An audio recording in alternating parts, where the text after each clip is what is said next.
That's why you're the Forest of the Year. You have ideas and you're implementing them. Oh, that's great. I think our new mission is really honed into focusing where we're headed. Our new mission is to conserve, steward, and enhance Pennsylvania's trees, forests, native wild plants, and to connect with the communities we serve. And so I think that creating those spaces for connections is where we're going to be focusing a lot of our efforts.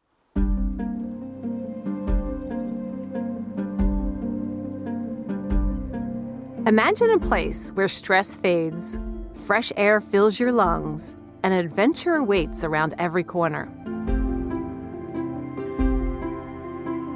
Welcome to Think Outside, the podcast that inspires you to explore, connect, and embrace the outdoors. Welcome to Think Outside with the Pennsylvania Parks and Forest Foundation. I'm your host, Marci Mowery. Today we're joined by Karli Naugle, District Forester of Buchanan State Forest, recently named our Forest of the Year. Karli leads the stewardship of this diverse and scenic landscape, balancing conservation, recreation, and sustainable forest management. We're excited to talk to her about what makes Buchanan special, the work behind this recognition, and what the future holds for Buchanan State Forest. Karli, welcome. Hi, thanks. What first drew you to a career in forestry? Oh, that one's really easy. I grew up right next to Buchanan State Forest, and my grandfather worked for PennDOT. He always told me, "Girlie, you got to work for the state when you grow up. This would be a great job." And so we'd spend time walking around the back 40, learning all the trees that were out on the landscape, and meeting the folks painting what is now our boundary line at State Forest land, and really kind of inspired me to go into that environmental career when I went to school. So, and then I kind of lucked into forestry and was able to get a job with the state. So wonderful. I mean, what a nice memory with your grandfather as well. Yeah. Was he alive when you became a forester? When I became a forester, yes. And when I was a named assistant, but he passed away just right before I got the district forester job. So it was like a super proud moment that I wish I could have shared with him. Yes, I would imagine. So for those who might not be familiar with Buchanan State Forest, what makes it unique within the Pennsylvania forestry system? Wow, that's a really good one. I think that Buchanan is kind of unique in several ways. For one, we're kind of spread out across ridgetops along 3 different counties. We cover Western Franklin, Fulton, and Bedford County. So we have just different chunks of land across that landscape. And so basically the ridgetop. So we kind of get really different forest types across each one, and really different recreational opportunities across each one as well. Our Cheneysville area has some really cool hard pine stands that really are unique to the state forest landscape as a whole, and kind of our unique little niche that we have. And what area with the Cheney? Oh, Cheneysville is our southern Bedford County area. Okay. Within those different forested landscapes, what type of activities might somebody find that you say it's very different in each landscape? Yeah, obviously we have our typical hunting and hiking over all of them, but we have the Mid-State Trail running through our Bedford landscape, which obviously is part of the State Forest Network, trail network. So it's a connector through, kind of like the Appalachian Trail is from Rochelle. Mid-State runs through part of it.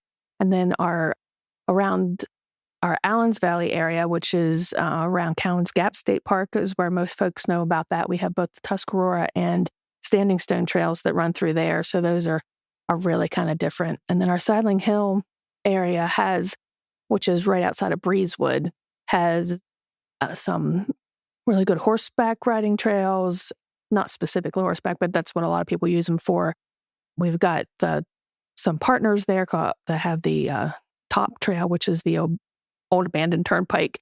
So that's there, and it's a partnership that we kind of support as we have adjacent land. So that's kind of a neat spot. And then we have both ATV and snowmobile trails in that area as well. So okay. And the Top Trail for our listeners, that's the one that you can access from. It's the Sidling Hill. Correct. Rest stop on the turnpike. That's correct. And the signage there is still being developed, and they're still working on a lot of their stuff. But they got a lot of grants recently from our partner agencies with conservation recreation, and there's going to be a lot of work happening there. And I think those connections are just going to continue to grow over the next several years. Yeah, I think it's pretty exciting to be able to stop on the turnpike and maybe take a nice hike. Yeah, it'll be really nice whenever they are able to not have that tolling thing, when they go to the non-toll booth system that they're working towards. And it'll be a lot easier to just pop off and hit their trail, our trails. And I think it's going to continue to provide those connections. Yeah, nice. You talked a little bit about the different trails, the landscapes.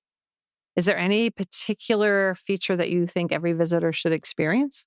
It's a real popular one, and I think everybody should probably go there. We have the Big Mountain Overlook, it's a beautiful one in the Allens Valley area. So that's like the mountain that's between Chambersburg and McConnellsburg. So if you go up there to our Tower Road and follow it clear to the end, there's a little loop and you can pull over, and there's some rocks that look out over the whole eastern side, Cumberland Valley. So you can see on a clear day, clear down to Maryland and clear up into Perry County. And it's really beautiful. I feel like that might be the picture that's in the Pennsylvania State Park and State Forest passport. Yeah. It's because it's very unique geologically as well. It is. Yeah. It is actually, I think, the highest geological relief area, the change in Pennsylvania. It's in the Geologic Survey book somewhere that we had picked that out at one point in time. I think we've been highlighting it for years. That's kind of what I remember when I visited that day many, many years ago, and I was sitting on it. Jim had shared with me. Yes, absolutely. Yeah.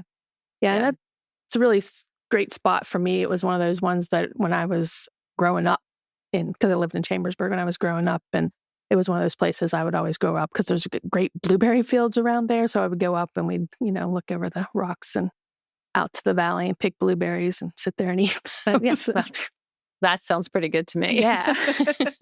And it's interesting because I think there are a lot of people that are attracted to geology, and knowing that there are these unique geologic features in the landscape that are available for people to see and can access easily. Yeah, you can definitely visualize some things there. So. Yes. What does it mean to you and to your team that Buchanan State Forest is named the Forest of the Year? Yeah, we were pretty excited.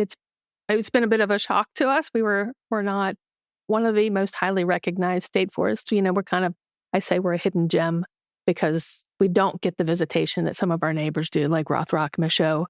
But we've been pretty excited that, it will kind of get us some more recognition. We know that we've had a lot of work going on recently with some of our volunteer group that's actually working on becoming a PFF chapter, Friends Group chapter. And so that we're hoping to kind of bring some eyes to some of the things that we've been doing, like that bike trail, multi-use trail system that they've been developing in our Bear Valley area right outside of Chambersburg. And to, some of the other things that we've been doing. We're working on some accessible hunting and viewing areas that have been kind of like a passion project of my assistant district forester, Brian Wilford. He planned it a long time ago, and, state government, sometimes things take a while to get to fruition, but we've been kind of chunking it away, and we got super close and should have that completely finished by the end of the year. And so we're pretty excited about being able to showcase that and bringing recognition to all the work that my staff does. Amazingly, they do all the work. So, and just to be recognized for that hard work and, all the road systems and the trail systems and all the effort that goes into our day-to-day to make it accessible for everybody else. Yeah. Well, we appreciate that the work that you and your staff are doing. And for the accessible hunting, the accessible overlook, where would that be located? So the accessible hunting is a really small tract. It's called our Town Hill area, but it is just south of Breezewood. I think it's called Welsh Road, and it's been on our maps for a long time, but we do plan on making a pamphlet and kind of highlighting that. And I would look for that to show up probably on our website later this fall. Okay. So. And the overlook? The overlook is the Tower Road one that we were talking about there before. So it's accessible now, but we're going to continue to make some improvements there. We're going to probably get, I think, trail system aggregated if we're able to out of our next fiscal year budget to kind of really lay that in so you can really get even a wheelchair out to the overlook, because it's just such a gem that we want to share. So thank you for doing that. What are some of the biggest challenges you face in managing a state forest today? Oh my goodness. I think that almost anybody in this southern part of the state has to say invasive species first, because they're just so much of the workload that we do and everything. And before we can break ground on anything, we have to treat invasive so they don't spread further. Every timber harvest that we have takes planning because you have to treat all that stuff ahead of time. It takes such a mental load and a physical time sink into that to really manage that. And other than that, I mean, I know there's lots of challenges, but that's the ones that really keep me up at night. Like, how do we manage that How do you manage and how do you keep it at bay? Absolutely.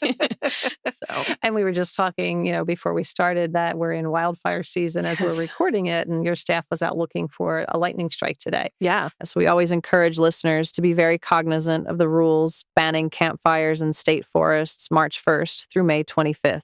People often think of wildfires as being a fall event, but so be cognizant, make sure you understand what the campfire rules are in the particular district, the particular time of year, because a lot of fires in Pennsylvania are human induced. So don't be that person. Yeah, right.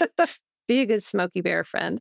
How do you balance, your conservation efforts with public use and recreation? Well, I think, again, Buchanan is uniquely situated because Fulton County is so rural. We don't have our populaces are kind of at our far edges. So we're not getting heavily hit at this point. So we've been able to slowly build capacity for the increased recreation over time, which has really helped us to manage that load. We've been able to put money into our campsites and put money into our trails and make sure that the sales that we lay out take into account, those features that we really want to highlight and that we're not blowing things away with our other management activities. And communicating, obviously, is a huge way that we can help balance that. And I think that they baked into our activity process that we communicate with our neighbors and with our partners that these are our plans and that's how we're going to do that.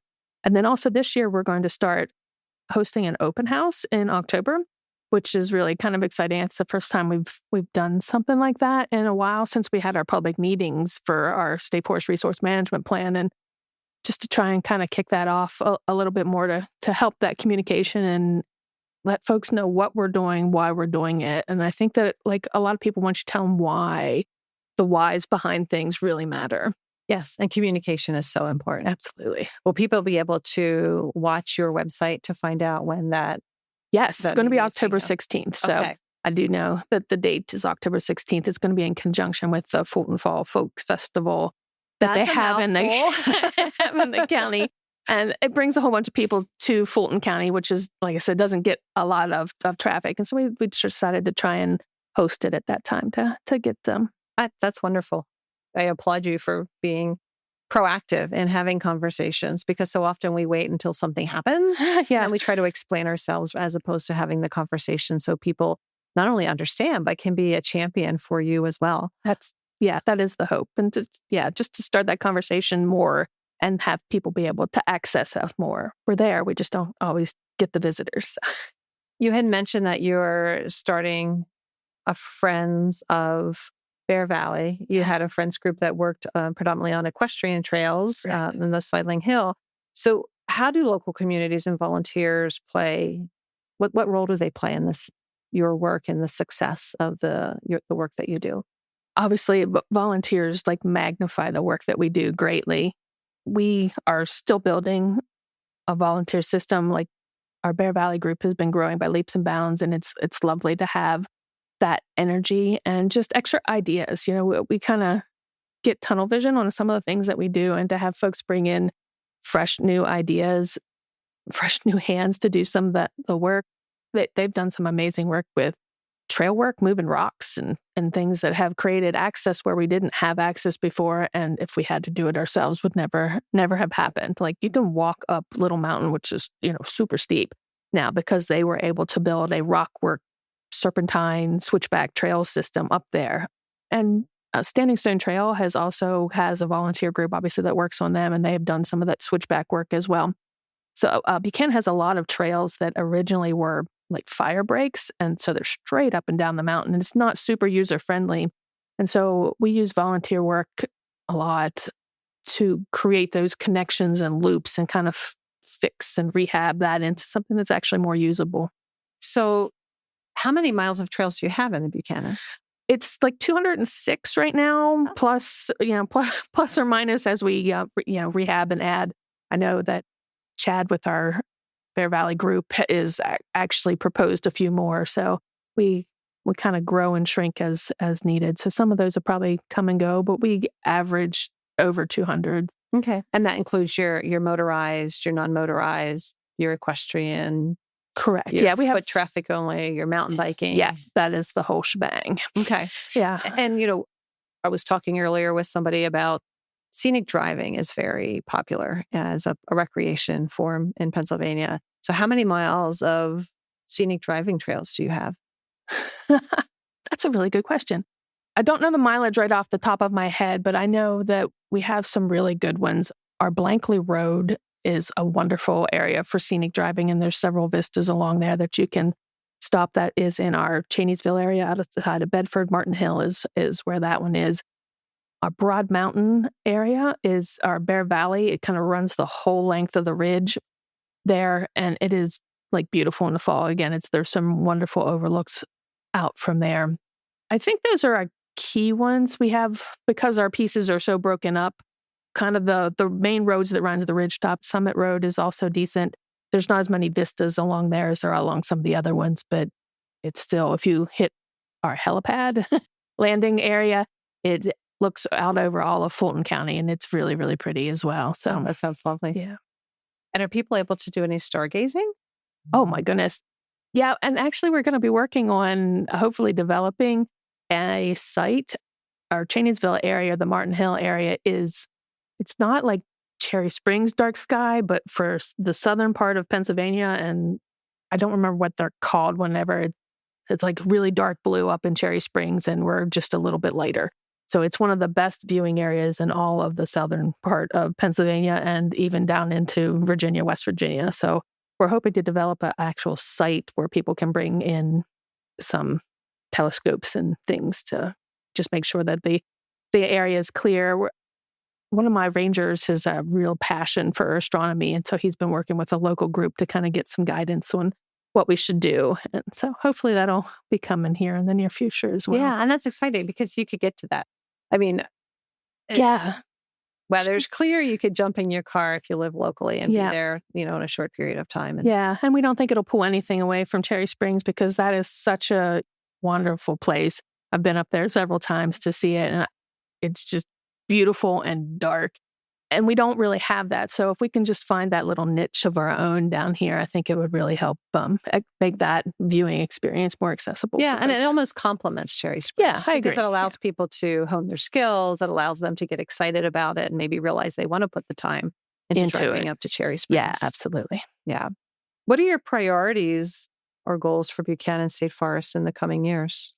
Ooh, I've got so many. My staff just loves me. I'm full of ideas. But that's why you're the Forest of the Year. You have ideas and you're implementing them. Oh, that's great. I think our new mission is really honed into focusing where we're headed. Our new mission is to conserve, steward, and enhance Pennsylvania's trees, forests, native wild plants, and to connect with the communities we serve.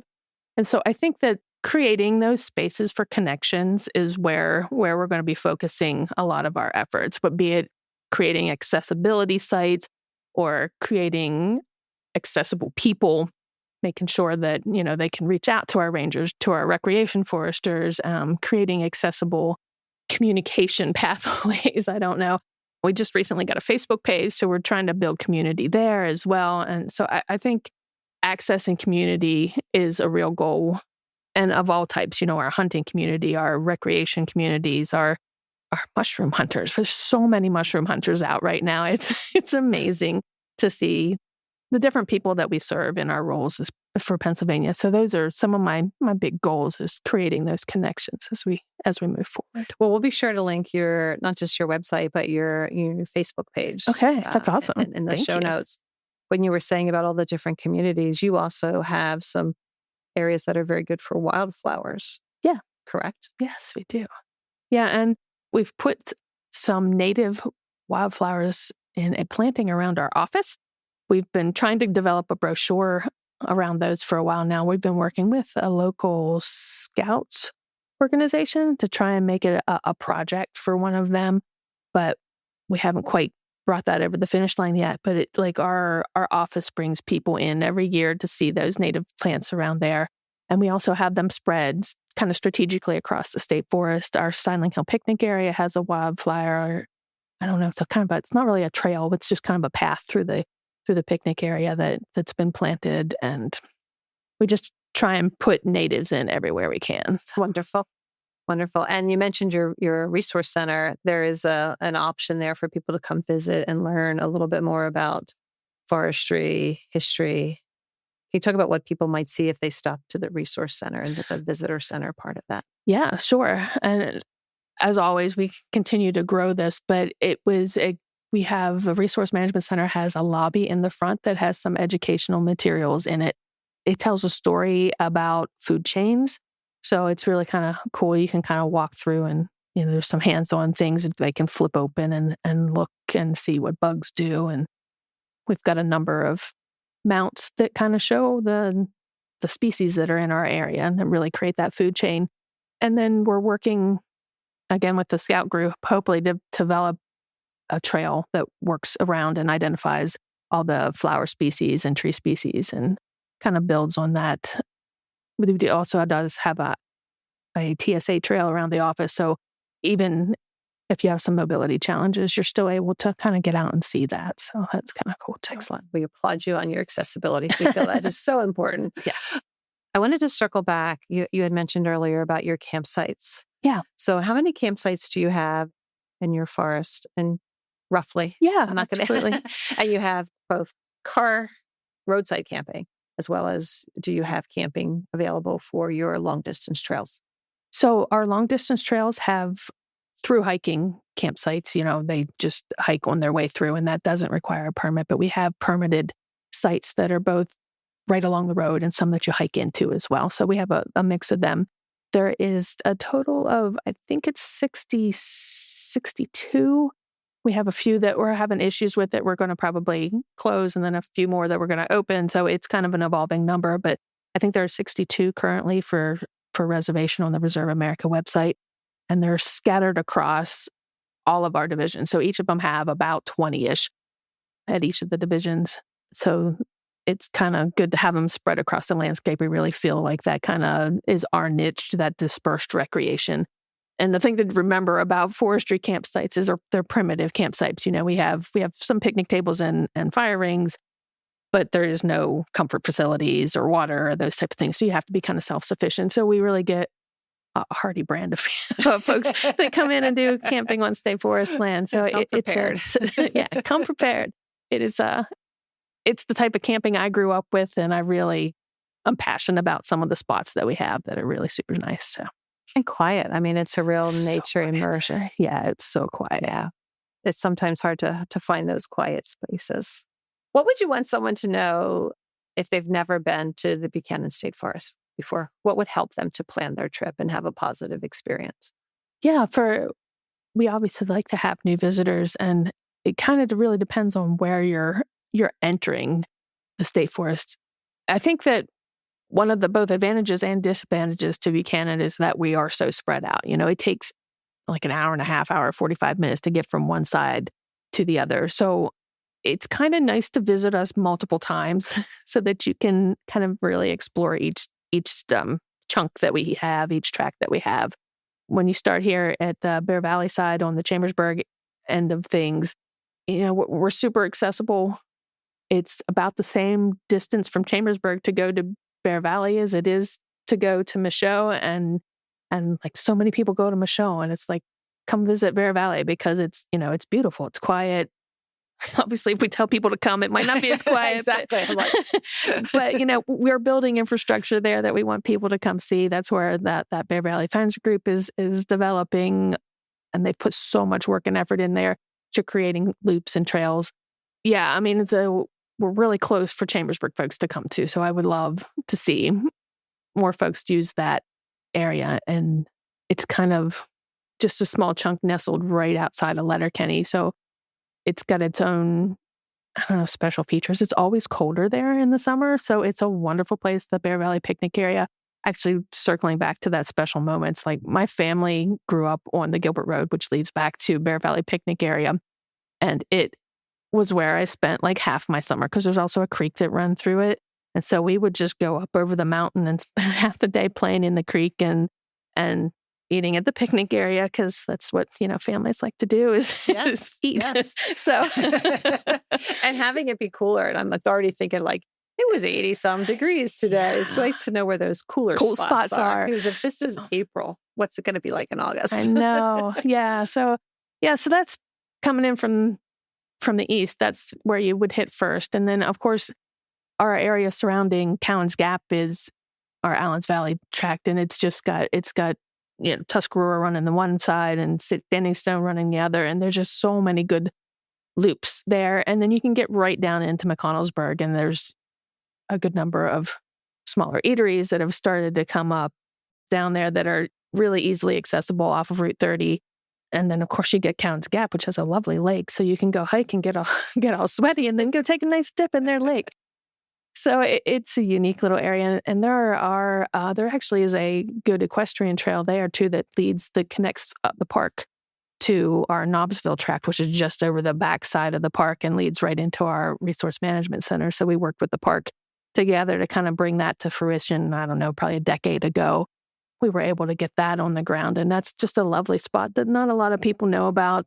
I wasn't aware of that one. Yeah, so that it was, I don't think it gets used as much as it could. We do have a couple rides every year that come there and use it, but it's a lovely path up and over the mountain that doesn't get used a whole lot. And that connection is great. Our Sidling Hill track is really kind of spread out, and it is close to that Turnpike Plaza where they have their trail connections, and then it'll be close to the Top Trail where they have their trail connections. You can easily stay in Breezewood there. There's some hotels and some eateries in Breezewood as well.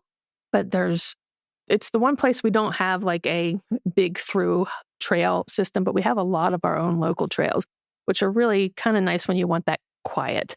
And it is a really, I think, unique landscape there because it does have the ridge, but it also has some of those bottoms that you kind of get to walk down into. And again, cooler in the summer when you want some of that cooler areas. So, and then our Sidling Hill ATV trail is in the Wells Tannery area, which is right outside of Breezewood there in that Sidling Hill tract as well. So that's kind of cool. And it has snowmobile trails when we get snow that run through it. Sidling Hill is one of our best mountains for snow. So we have put a lot of effort into that particular snowmobile trail.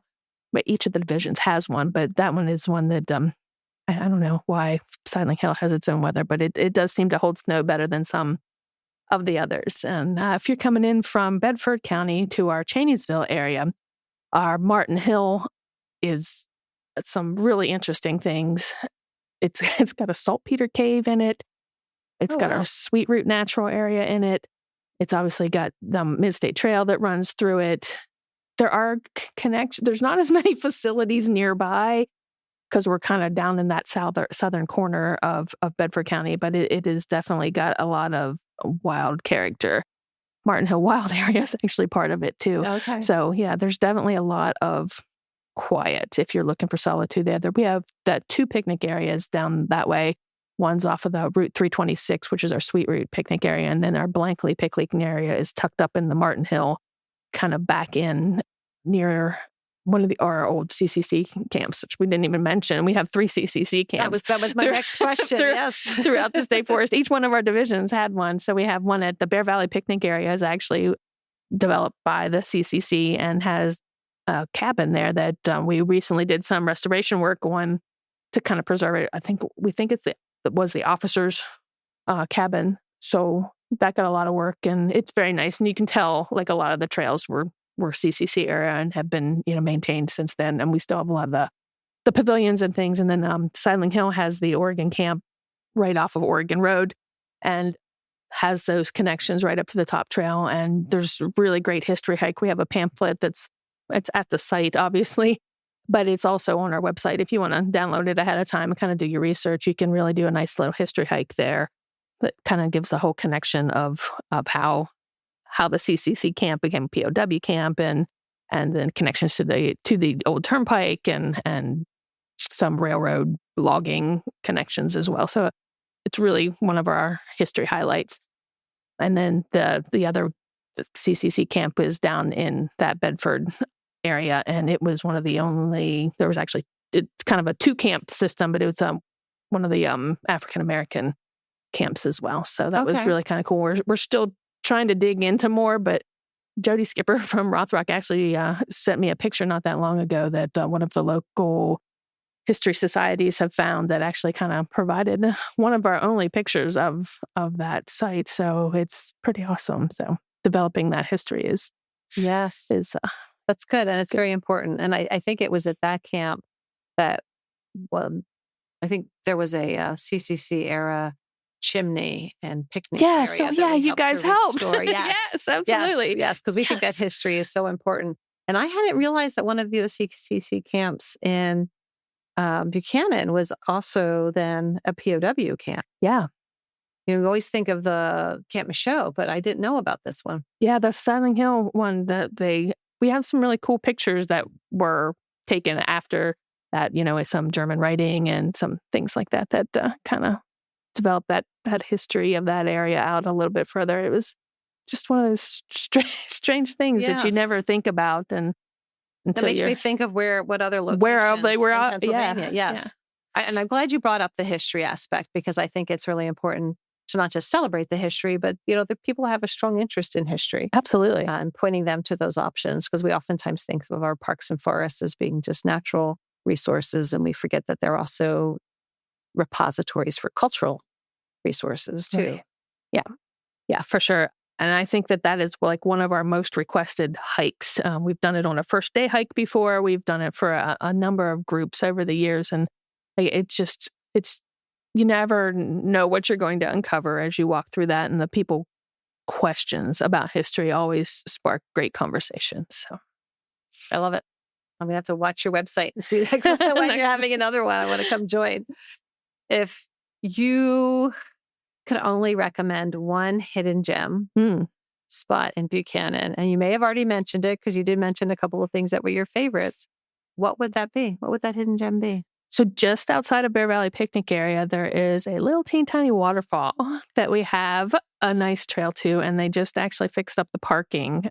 It's a super short walk, less than a quarter mile back, and it's a lovely place to sit and kind of just enjoy and be. Yeah, you can hear that even in the summer when the water's low. It's like a nice trickle, and in the spring it's a full rush, and it can definitely I'm not trying to oversell this. It's a small waterfall, but it's a good drop into the little creek. So it's one of my favorite little spots. Yes, I'm gonna have to check that out too. Yeah, absolutely. That one is not on our map, but it is signed. So, okay. Because it's such a short thing, you can't, we couldn't put it on a map. But yeah, so you should be able to find it if you head to the picnic area. So, as we're coming to a close, is there anything else that you would like to share that I may not have thought to ask you? Wow, that's a good question. No. Okay. No, I just want to, I guess I can say that like Buchanan has some really great staff, and we have put a lot of work and effort into making the forest roads travelable. Like we can get people to almost every spot on state forest land that obviously isn't behind the gate. So all of our roads are well maintained. We really take pride into making sure that people can get to our sites, and all of our trails are routinely touched, and so our staff really takes a lot of pride and effort into making sure our forest can be accessed, and we like to keep it that way. So I love that, and I will add that we're working with your staff for your areas in Bedford County as part of Healthy Lands Week, where we're going to have some volunteer opportunities. Yeah, there's some great projects coming up there. Yes, yeah. So really excited to be able to partner with you and bring in some volunteers and maybe introduce some new people to what Buchanan State Forest has to offer. Yeah, we love that. So thank you, Karli. And again, congratulations to you and to all of your staff for the amazing work that you're doing. And we look forward to celebrating with you in just a couple of weeks. Yeah, thank you so much. We are so pleased. Thank you. Thank you for listening to Think Outside. where every episode invites you to discover new places, build confidence, and find inspiration in nature. Love the show? Subscribe for more inspiration, share with a fellow explorer, and let's keep thinking outside together. For more resources and inspiration, visit thinkoutside.podcast.org.